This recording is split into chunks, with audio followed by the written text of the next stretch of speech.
اور میرے پیارے بھائیوں، اتنا مبارک مہینہ، اتنی مہینے کی فضیلت، صحیح مسلم کی حدیث نمبر 1256 ہے۔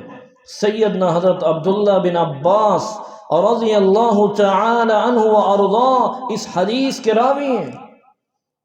رسول اللہ صلی اللہ علیہ وآلہ وسلم نے فرمایا تھا فَإِذَا جَاءَ رَمَضَانُ فَإِنَّ عُمْرَةً، فرمایا فَإِذَا جَاءَ رَمَضَانُ تَقْضِي حَجَّةً مَعِي فَإِذَا جَاءَ رَمَضَانُ فَاعْتَمِرِي فَإِنَّ عُمْرَةً فِيهِ تَعْدِلُ حَجَّةً، فرمایا جب رمضان المبارک کا مہینہ آ جائے اس میں عمرہ کر لینا، اس میں عمرہ حج کے برابر ہوتا ہے۔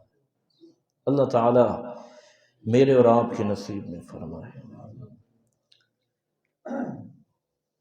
اس عورت نے دوسری حدیث میں ہے، صحیح مسلم کی حدیث ہے، وہ بھی حدیث نمبر 1256 ہے۔ اس عورت نے کہا یا رسول اللہ صلی اللہ علیہ وسلم، سواری کے نہ ہونے کا عذر پیش کیا ہے۔